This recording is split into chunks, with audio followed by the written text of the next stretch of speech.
Truthfully Speaking Grace is a global podcast dedicated to connecting, celebrating, and inspiring listeners with empowering conversations. Join host Agatha Corbin as she gracefully builds with real people, sharing real stories, and unlocking real enlightening truth.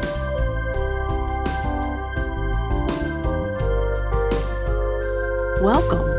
This is Truthfully Speaking Grace podcast with your amazing host, Agatha Corbin, giving you real conversation with powerful topics and connecting with real inspirational people from all over the world. So sit back, relax, and let's get this podcast started. Welcome to Truthfully Speaking Grace podcast, season 3. 2022. It is July, and our special guest is internationally and nationally known Liberia for Africa. And my guests are Veleta Jenkins. She's the founder and CEO of Liberia for Africa. Wave to the audience. Hi. Hello. And her protege is Darius Ricks. So say hello to my audience. Hi guys. We're going to hear their truth of why they were led to do this phenomenal outreach. And when we say outreach, we're talking about across the pond of Africa, the homeland. And I'm so excited to have them on here. Truthfully Speaking Grace is a podcast where we have various guests from all over the world speak their truth, whether it be in ministry, nonprofit organizations, businesses, government, all of that in this place, in this space, 2022. So we're going to start off. I want to hear from Veleta Jenkins. Tell us why you're doing this and who you are and you as a person, your truth. And then we'll go into Darius. Okay, well, my name obviously is Veleta Jenkins. And in 2018, this young man, Darius Ricks, was a student in my class. So he's my former student. Okay. How cool. That's even better. That's even better. So teacher-student, right? And when I taught at my last 2 years of teaching was at the Dayton Job Corps Center in Dayton, Ohio. Yes. And when Darius was in my class, he was in my class along with about 85 other African students and American students, but African students that came from 13 different countries. And that was my first time teaching international African students. So, that was a pretty interesting experience. Yeah. A wonderful experience. And skipping over some, Darius was kind of special in my class. He always stayed near my desk, always wanted to learn, was always eager to help. So I asked him if he would help me put our school library together on the campus at Dayton Job Corps. And of course he did, and other students. Well, you know how you have a box of books as a teacher sitting and you say, you know what, those are old teacher's manuals, encyclopedias, nobody wants that, throw it away, right? Right. So I asked Darius, I said, Darius, young man, would you please throw that box of books that's sitting on the floor in the dumpster for me? And he looked at me like, I can't throw that away. And I was like, well, you know what, what's the problem? And then he said, can I have those books instead? Well, now, no one has ever asked me if they could have old encyclopedias and miscellaneous stuff. And I said, well, sure, if that's what you want. I said, now, out of curiosity, what are you going to do with that? Because nobody's using encyclopedias and these old materials. He said, I want to send them to my country in Liberia, Africa. Oh. And I said, that's a long way from home, young man. And I said, now tell me, why do you want to send those old things? And he said, well, one man's trash is another man's treasure. Yes. Go ahead, There are Darius. people who are struggling and suffering in Liberia, Africa, and they could use those materials. And so now I started getting chill bumps, and I'm wondering, okay, well, take them. And then I said, well, can they go to a library if they don't have books in their school? And he said, a public library does not exist in my country. Oh, wow. And I was like, no, you gotta be kidding me. Oh man. And so eventually, we take that for granted here. US. Yes. So I'm gonna hurry along so Darius can speak his part because it's amazing. And so I said, well, when he told me that a library did not exist in this country, and I'm looking at these old box of books that I just asked him to throw away, I said, well, how can I help you get this library built?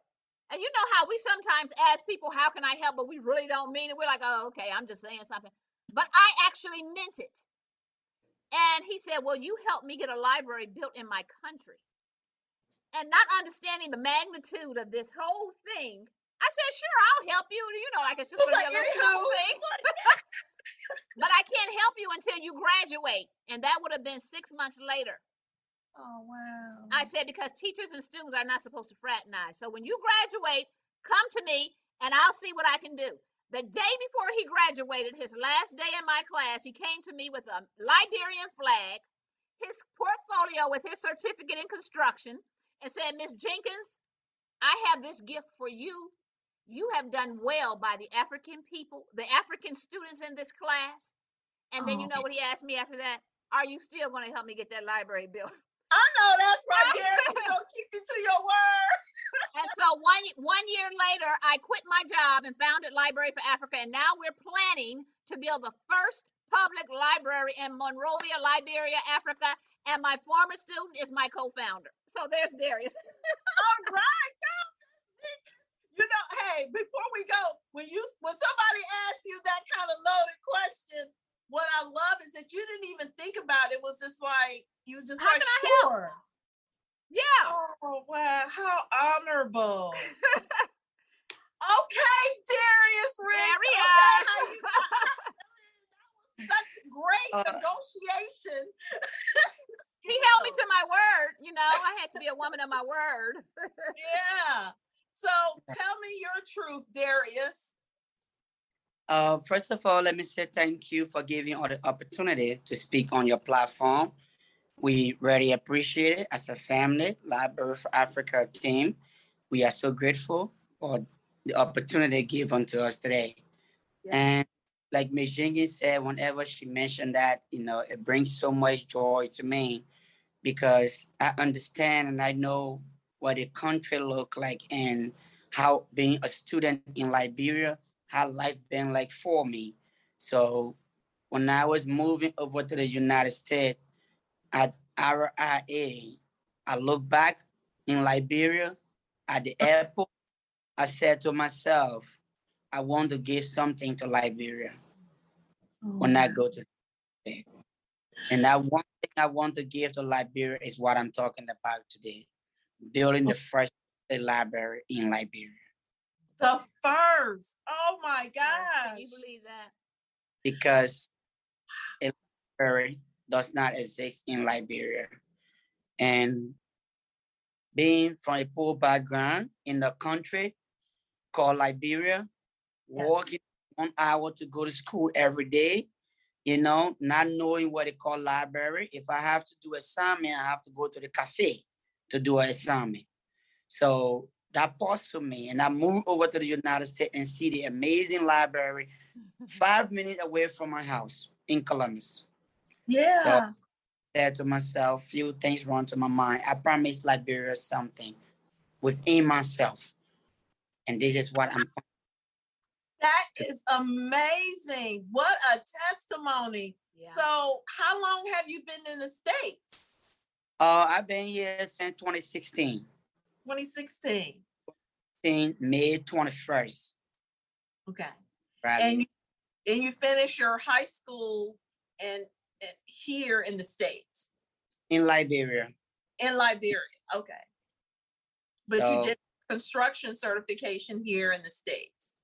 Yes. All right. So are you going to help build it now that you are in construction? Or are you going to go back over there and help build that library? I told Ms. Jenkins clearly 100%. When Library for Africa get ready to get this project done, I will be going back home and I will make sure that that project is done and I will use my hand to work with them because this is what we need to do. If you want to lead, you have to lead an example. You have to. So I have to be the front. I have to be on the front line because it concerns the youth. The vast majority in Liberia, they depend on us to make sure that they get the opportunity they deserve. Sometimes we, as an organization, we don't just help people because we want the library built, but we open many doors for many young Liberians and a lot of entrepreneurs in Liberia. Coming from that poor country, I know what it takes.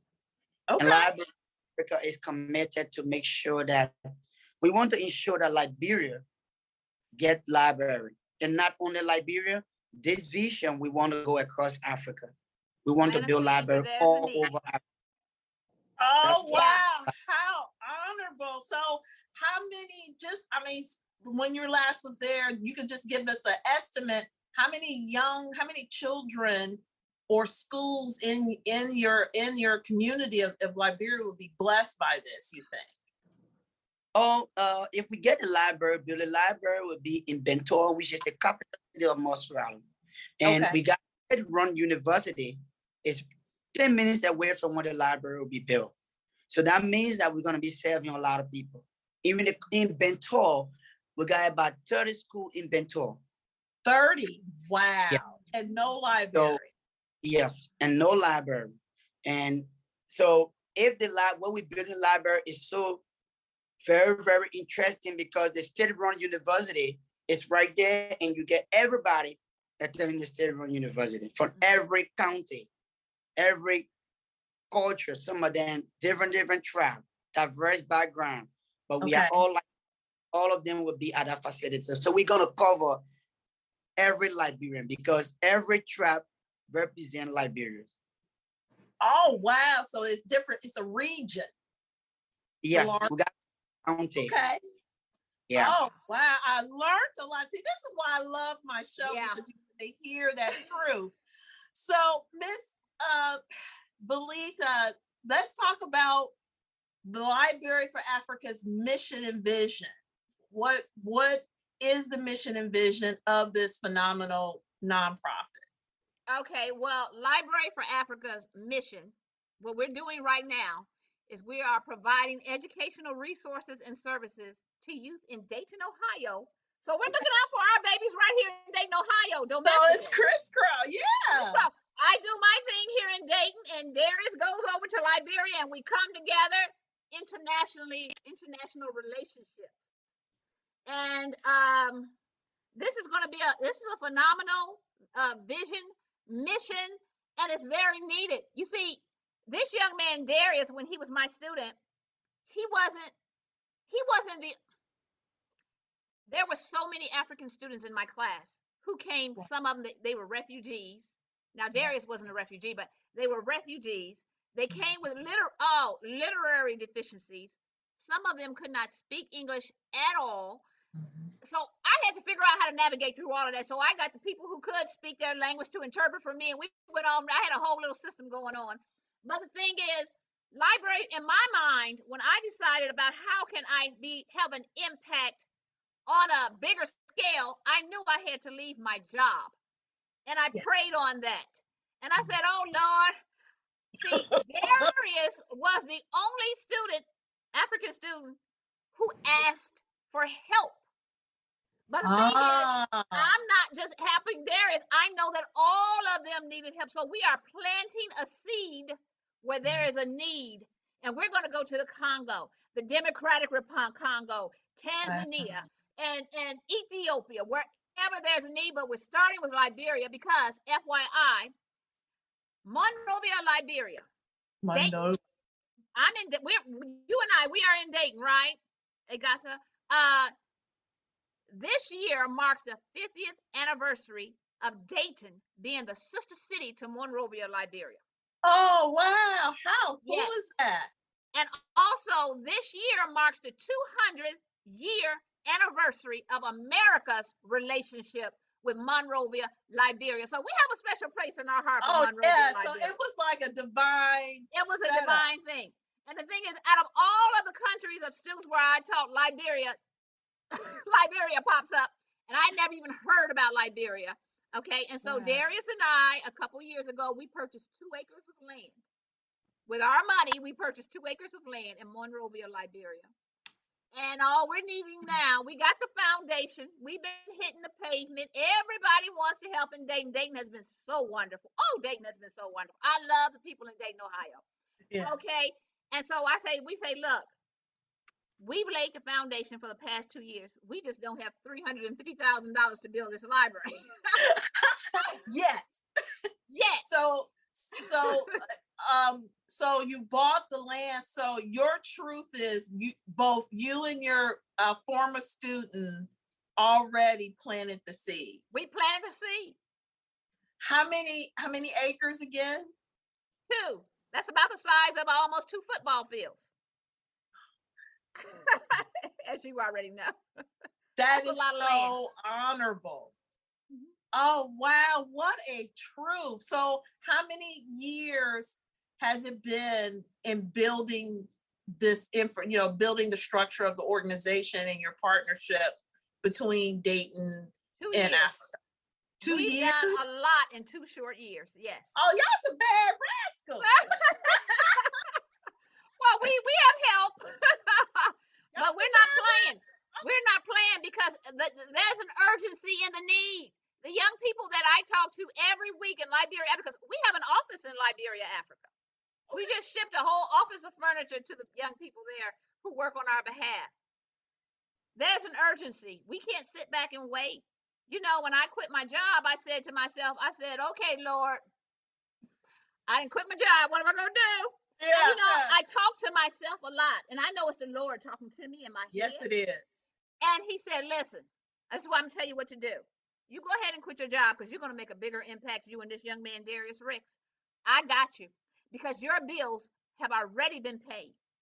And they are literally already paid, so I can focus on the bigger mission. What? That is awesome. That is speaking that truth of stepping out on faith. Oh, faith. I pray. It's a lot of prayer and faith. I pray constantly. Yes. Oh, Darius, you already have soldiers. Yeah, we got foot soldiers in Liberia, Africa, and right here in Dayton. Setting up the whole, the office and everything. So, Darius, how often do you get to speak to your staff or your comrades over in Liberia? Is it a daily? So from the time we fully furnished the office, back then I was doing that every 2-3 weeks. I would talk to them, but the original coordinator and I would have a chat all the time. You would get in detail on everything. But since our office got fully furnished, we do briefing every week because what happened is we have to create program, a lot of programs for Liberia. So we come up with that. Now we strategizing how to come up with reading skill competition because my thing is we want to bring a lot of entrepreneurs that can be the messenger in various schools to be able to help teach people how to read and give them opportunity, how to be themselves, how to know themselves. So we have briefing all the time, every weekend, every Monday, they call into office and try to get that information from my staff. What your office have done? What are you doing? What are we doing? Where's your own campaign? How many schools you reached out to? What are some of the plans? How can we make it work? So there are some of the things that I put into place with them. Every Monday, they give me briefing in the morning before I go off to work because we need that thing. We need it around because the youth actually, to be honest, is going in the ditch because the young people, 60%,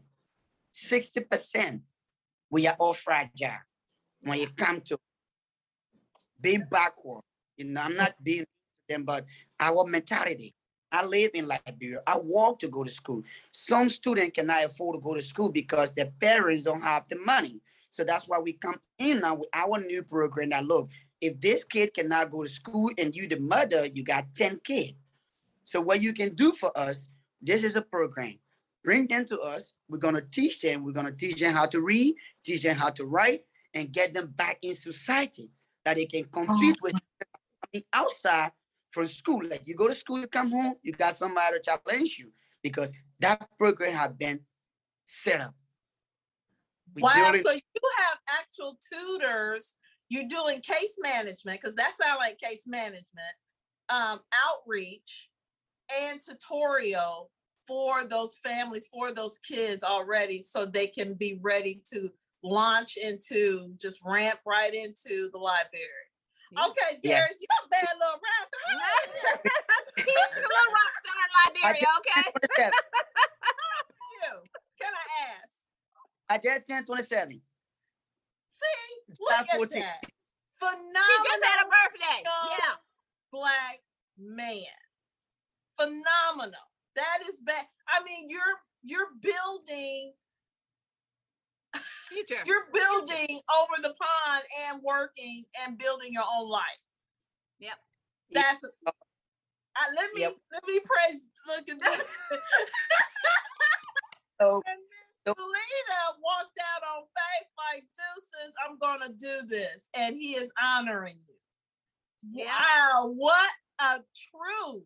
So let me go back. Thank you for sharing the demographics of Liberia, because a lot of us out there, especially in the US, I'll speak our truth. We're a little narcissistic, Are we? United States, US citizens, we are narcissistic. I mean, we just think it's all about us and our lives and our pain, our barriers, our issues. But to hear that there are babies in Liberia who want to be educated, but can't afford to get educated because their families are living in sound like even for us, way below the poverty line. Squalor. So education is like a true luxury. Okay, young people, do you hear that? Education is a real luxury in Liberia. And we have it everywhere and around us here in the United States of America. We sure do. We sure do. Yeah. What a truth. And another thing that we strategize for them, we create this program for them. And what we're going to do is that we're taking age range, students from kindergarten to 6th grade. We got a category. So if you're in kindergarten and to 6th grade, we're going to take you in. You come to the office every day from Monday to Friday. So your program will be created with by segment, group by group. So the one that would be so terrible in terms of reading, we got extra class for them. Because we want to break it down in the way that Liberian student, right? I'm from a family where my grandmother had 12 children. Michigan, I didn't tell you that, right? 12. No, I didn't know your mom had 12. Your grandma gave birth to 12 children.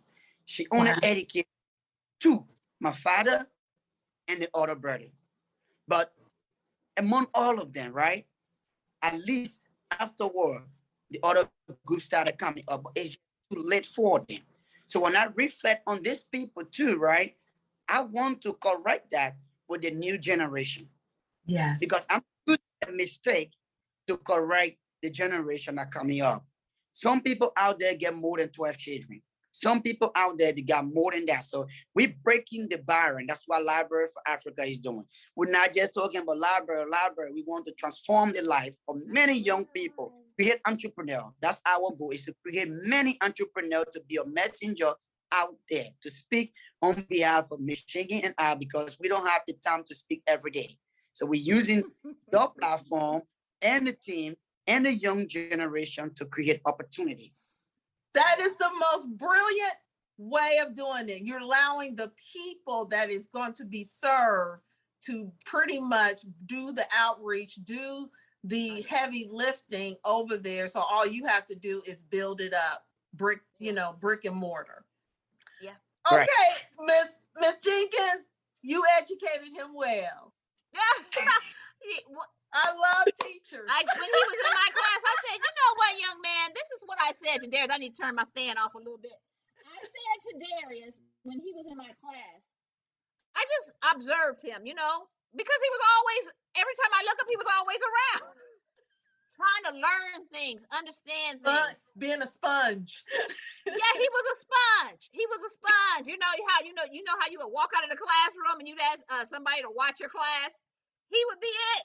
I'll watch your class. I said, okay, Darius, I don't want you to teach the class. I'm trying to teach because some of these little kids in this classroom can be pretty harsh.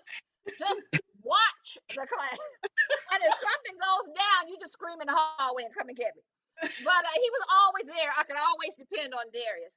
And I told him, I said, listen, you're going to be something special one day because you're always wanting to know something and learn something. Yeah. And then when he helped me and told me about his vision for the books, and I asked, how can I help? Well, what we did was when we were at Job Corps, I said, you know what? He said, Miss Jenkins, there's a school that I want to help in Liberia. I said, well, what is the condition of the school? He said, they have nothing. They don't even have shelves.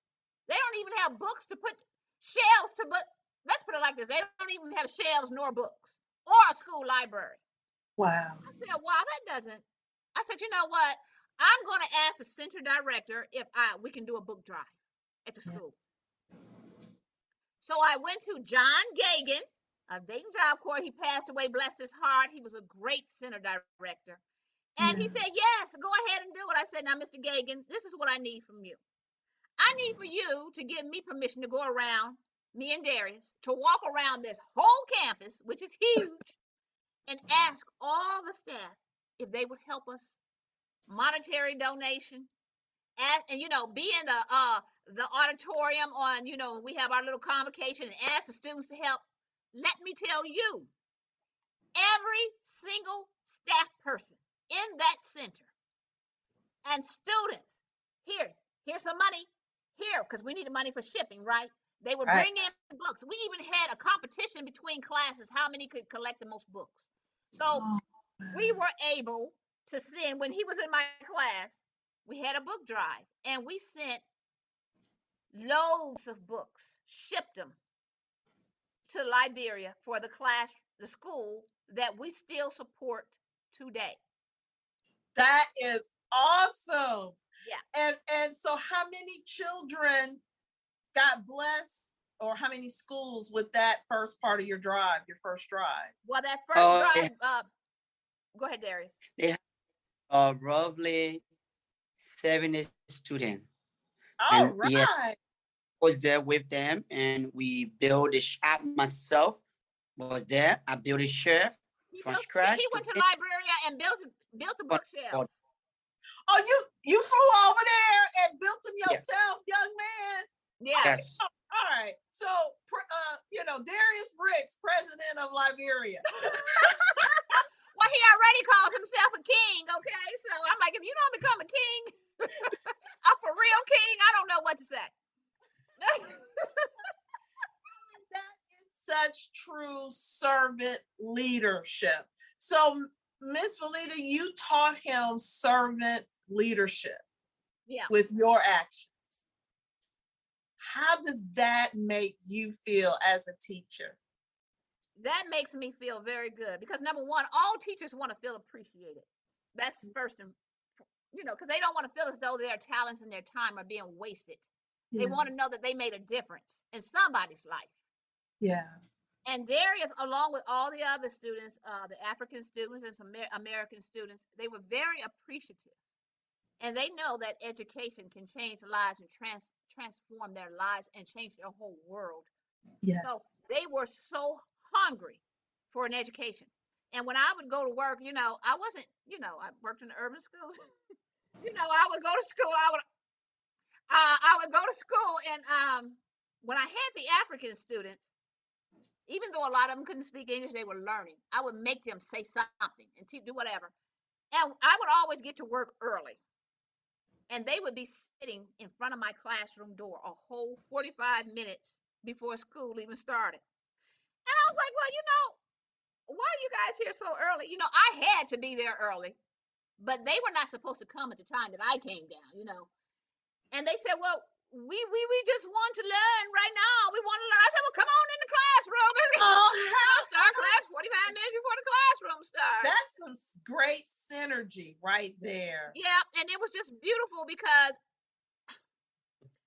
I know that they were so hungry and desperate for a change when they told me their life story. Because, see, I hate to admit this, but I didn't even know my own African history. Those young people taught me a lesson.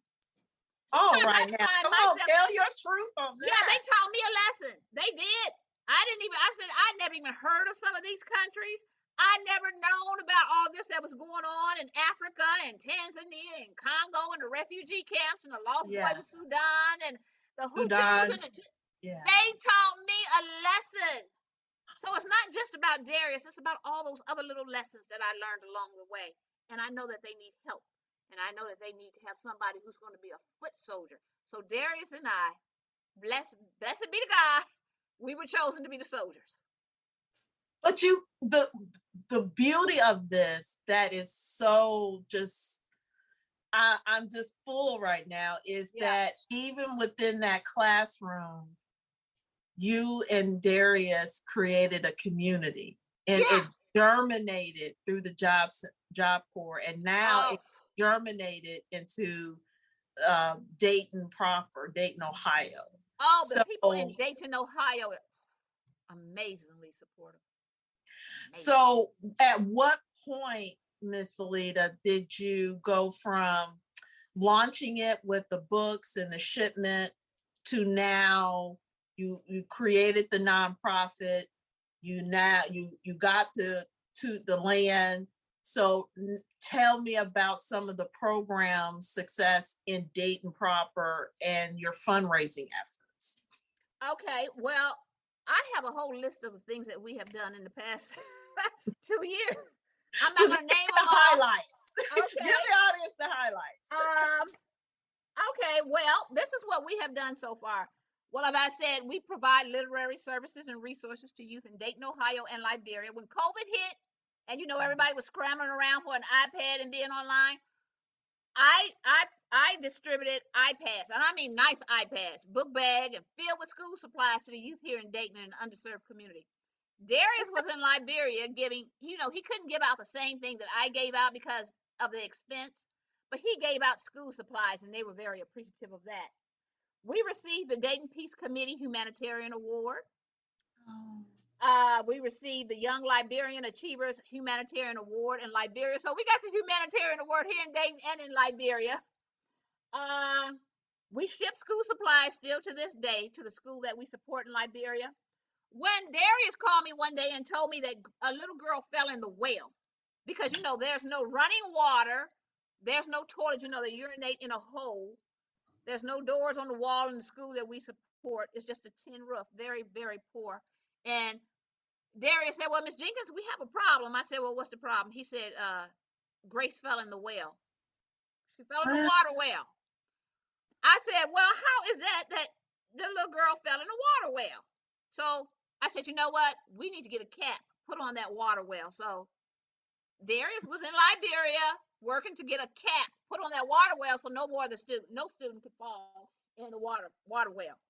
When COVID-19 hit, we were still talking about getting this library built in our fundraising efforts. And then Darius said, well, Ms. Jenkins, in the community that we're helping, they're asking for food right now. So we put a hold on the library and we started, we have the young people that work in Liberia for us. We send them money from donations that were sent to us. And we would just purchase pallets of rice and distribute it to the community every weekend to feed through COVID. That is amazing. Yeah, it's all on it is all on our website, libraryforafrica.org, and our Facebook page. To the audience. So tell you your website again. The website is www.libraryforafrica, that's FOR, libraryforafrica.org. And our Facebook page is Library for Africa. And now let me just say this last thing, and then Darius can go ahead and talk. We're planning to build that first public library in Liberia. That's our big mission right now. And we need help. I'm just going to be honest. I was just a homebody school teacher, home, go to work, come home, be comfortable, shut the whole world off.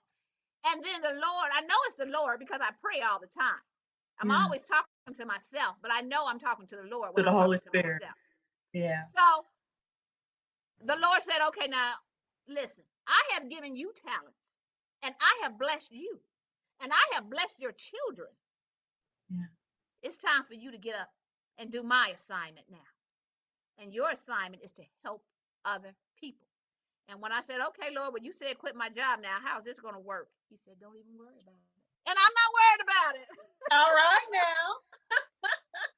So, Darius, now that you have this movement, and are you back here in the States now working with Ms. Veleta with the Dayton side of it, with the fundraising? Where are you in this whole fundraising effort?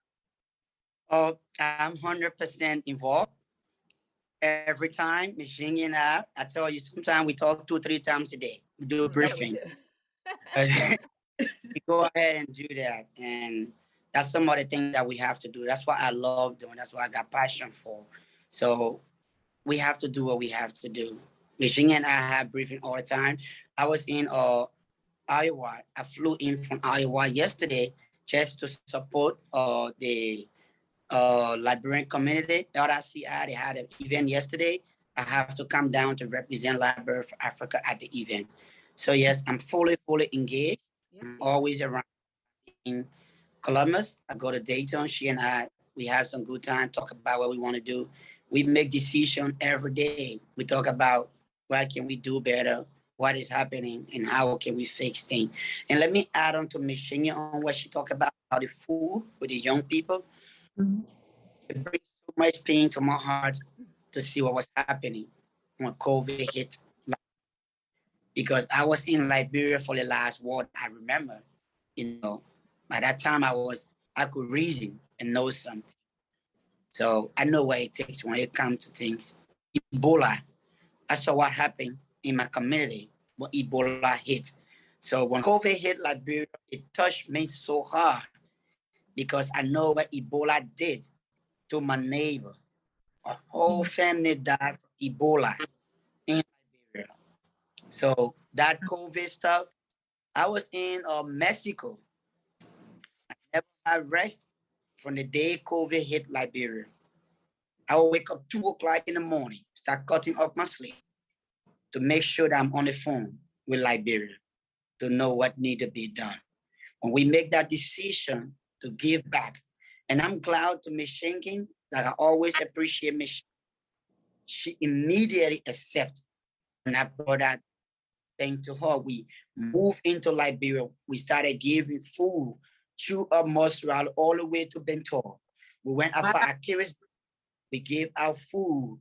And the people now still always ask, what the people? You're not coming no more. You're talking about library. You're not coming with food. But yes, what we did, I felt it. It brings so much joy that I could help to put food on somebody's table. The people already living on $1 a day, less than $1. $1 a day. People living on less than $1 right now. You can look it up. People living on less than $1 now. So thinking about COVID. Think about COVID. If people living on less than $1 a day, and we talking about COVID, so we just talking about people just going to be vulnerable. Already people is starving, and then COVID is trying to hit. So it's just so much needed to be done. But I'm glad that we was able to give food, sanitizer, chlorine, tire soap, some cube like seasoning to help family. And we didn't stop that. We moved into the community. I traveled back. We cooked for them. We have 1 week food, hot meal, prepare the food, well cooked, myself impressing, because I love to see the vibe with the young people. I was in the ghetto. I was in all the terrible places that we can talk about. I went there. We cooked for them. They ate, and they were excited having interaction with me. receiving food from my hand. So we did that for them. And we want to do more, and we will do more for the community as always. So we also tournament you, for them. We have you know that if, you know, even here in the States, that's a good truth. The biggest issue for learning for most young people, even here in the United States that are living in poverty, is hunger. Yeah. If you're hungry, you can't learn. And I know, Miss Jenkins, you can testify to that. Oh yeah, definitely. You can't learn. And so when you said that you just went to prepare, at least it's just one meal, again, that's Liberia, their truth. And I am so glad you are here on this platform to speak it, because you lived it, Darius, and you are still going back and forth there. God is going to honor you, young man, for that. Wow. So back to you, Miss Jenkins. Let's talk about money, because we have to talk about money. Now let's be honest. Because that's the truth. Okay. Now listen, the truth is, I know it. Some people will say, "Oh, that was nice. She quit her job," but the bottom line, I still have to live. You know, I still have to live. Eat. I have to eat. You know, I'm not missing any meals, but I have to eat. So it's a sacrifice. I worked a nonprofit and walked out on faith for a couple of decades. I'm no longer in that full-time role, but I know where you're at. Yes. And so let me speak this truth out there. Library of Africa. Library for Africa. Money. Yes. So let me speak the other part of the truth. You know, it was a passion of love and a passion of me knowing that there's a need. But we also need money. That's just the bottom line. And money is necessary to make things happen. You know, money doesn't rule my life. Money is necessary to make things happen. Money is necessary to get this library built. I don't have $350,000, but I know that there's somebody out there who probably does. Who have what's the total amount again? $350,000. And guess what? Small amounts of money add up. 10, 15, 20, 30. If people can come together collectively, the ones who want to help, all of that adds up. So if you can't afford $350,000, send in donate 10, 15, 20. So you are doing we call that crowdfunding. So yes, you and are we have a GoFundMe page. We have a GoFundMe page. So can you give that address? I sure will. Our GoFundMe is Library for Africa Build Library. And there's a picture of me and Darius on the front page. Our GoFundMe is Library for Africa Build Library. And our Cash App is hashtag, what do you call it? Hashtag Library for Africa. And you can always donate on our website, which is www.libraryforafrica.org. And our email address is info@libraryforafrica.org. All of the information is on our website. So I'm just going to be transparent and honest here. Darius and I have done the best we can do. Yes. We have taken our personal resources for the past 2 years to make an impact on the youth in Dayton, Ohio, and Liberia, Africa, Monrovia. And we need help. Yes. I'm not used to asking for help because I told you I was a little homebody, but now I've come out of my shell and I've been taught by the best that, if you ask not, you will have not. So I've learned very well now to ask. Will you help us, please? So also tell the audience about any other major donors that you had, like who helped you so far as food and supplies. Is anybody you want to shout out on the podcast that has blessed Library for Africa? Yes, Darius and I are mentees of an organization named SCORE. Yes. You're familiar with SCORE, with retired professionals helping nonprofits and businesses.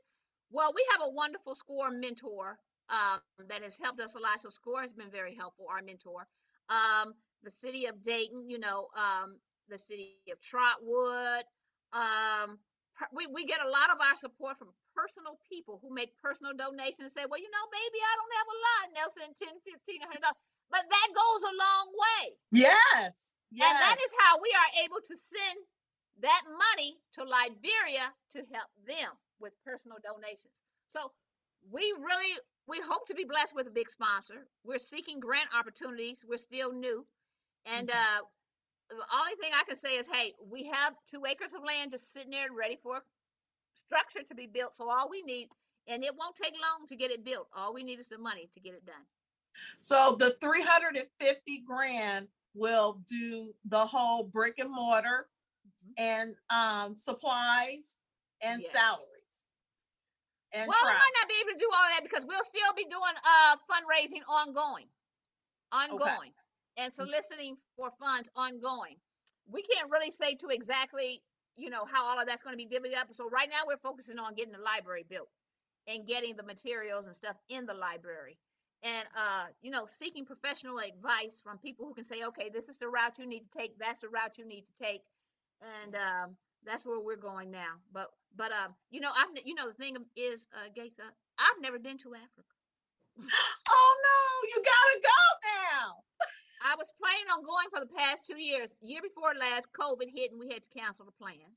Yeah. Then last year, Delta hit. I'm like, I hope anything else does not hit because I want to plan again to go this year in November, December. And I just cannot wait. I cannot wait to cut that ribbon. But you know what? What I want will be my greatest prayer is that when I go, I want to go with a check in my hand. There you go. We're going to go with a check in my hand. So my audience and my international partners, and you really want to start maybe reaching out to some of those international partners. We can talk about that at a later date, but I'm putting that out there. Please look at donating to, you are a 501c3 status. Yes, 501c3 nonprofit organization. Or not our organization. You can donate. They are looking for any type of size of donation, but also some grants. So I'm putting out their truth that if you know of any grants, both U.S. and international, that fits into this mode, because it sounds like not only you providing education, but you also providing things against hunger. So those are 2 major, supplies. Are you willing, and maybe Darius, you can answer this, let's say if there was a large corporation that may want to donate the supplies to build the library. Oh, wow, that would be. Would Liberia be open to that? I know that's something that y'all could discuss. So, because we don't have knockers on ass, so we're gonna put it out there to large construction companies, organizations. This nonprofit also will take supplies, hard and soft donations. Okay. Yes, we will. So please talk to Ms. Jenkins and Mr. Ricks about how to get those materials over to Liberia. Is that okay? Was that okay? A great ask? Oh, yeah. That's a wonderful ask. We'll take the beautiful ask. We'll take the materials, but most of all, because I've lived and still kind of live in that community servant role, community is no joke. So we also want to donate to make sure that Ms. Jenkins and Mr. Ricks can still eat and get around, because it costs to fundraise. Yes, it does. It costs to fundraise. So please give to this wonderful organization. I am so honored to have heard this truth. I mean, you are a gem. Y'all are some bad rascals. Oh my God. You know what? The best is yet to come. It's a tremendous amount of work, but you know what? I love every moment of it, because I know that there are people who are depending on me and people who are dependent on Darius. And when we talk to those young people in Liberia that are just want some hope, and they say, Miss Jenkins, Did you talk to the people in America? Are they going to help us? Come on now. Okay, audience, you heard it. The babies are asking, are you going to help them? Right, Darius? They're asking. 100%. They want to 100%. know. They are So, eager. I saw on your website their pictures. So please, audience, if you want to put some faces to this, go onto their website and social media. They have been highlighted on all of the media stations and newspapers here.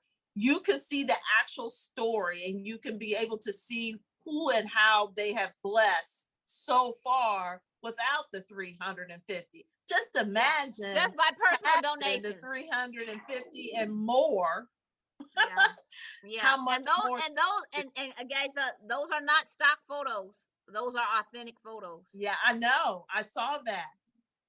So thank you, Darius Ricks, for telling your story through your busy schedule. Because you a man about the country. He's about his business.